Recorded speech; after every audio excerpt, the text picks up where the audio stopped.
এবং একটা দারুণ গান শুনছেন। রীতিমতো হাসতে হাসতে শেষ মুস্তাফিজুর রহমান যে গানটি শুনছিলেন, লাঙ্গের আশা কইরা তোমার ভাতারের ভাত চাঙ্গে। কার ভাতারের ভাত চাঙ্গে? আর এটা ভেবেই রংপুর রাইডার্সের টিমবাস থেকে শুরু করে মুস্তাফিজুর নিজেও, এমনকি সামাজিক যোগাযোগ মাধ্যমে ভিডিওটি ভাইরাল হওয়ার পর থেকে সবাই হাসছেন। মানে মুস্তাফিজুর রহমান বুঝিয়ে দিলেন মানুষের কষ্ট থেকেও কিভাবে হাসা যায় এবং কিভাবে মানুষকে আনন্দ দেওয়া যায়। একজন সহজ সরল মানুষ হিসেবে মুস্তাফিজুর রহমান সেটা বুঝিয়ে দিয়েছেন। মানুষজন থেকে শুরু করে মুস্তাফিজুর নিজেও কষ্ট পাচ্ছেন।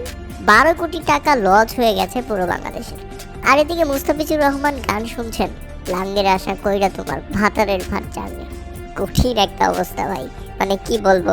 ম্যাচ জিতের টিম বাসে ঠিক এভাবেই লাঙ্গের আশা কইরা গানটি শুনছিলেন মুস্তাফিজুর রহমান। মূলত শুনছিলেন না, সবাইকে খুশি করছিলেন যাতে সবাই একটা ফুরফুরে মেজাজে থাকে। মুস্তাফিজুর রহমান চুপচাপ, কথা কম বলেন, একজন ভদ্র এবং সভ্য মানুষ। তার মনের মধ্যে কোনো কুটকাট নাই।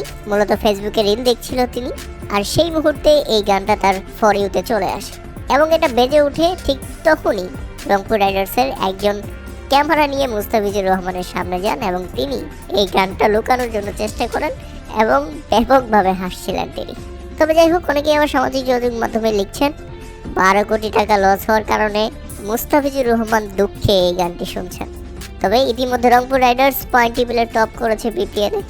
আজকের ম্যাচেও দুর্দান্ত 5 উইকেটের জয় পেয়েছে। বিশেষ করে ম্যাচ জয়ের 2 নায়ক, একজন হচ্ছে ফিনিশার, আরেকজন হচ্ছে ম্যাচের নায়ক কাইল মায়ার্স। দুজনেই একই ফ্রেমে, তাদেরকে দারুণ লাগছে। এছাড়া মুস্তাফিজুর রহমানের বোলিং পারফরমেন্স দুর্দান্ত। এর আগের ম্যাচেও দারুণ বোলিং করে রংপুরকে জিতিয়েছেন তিনি।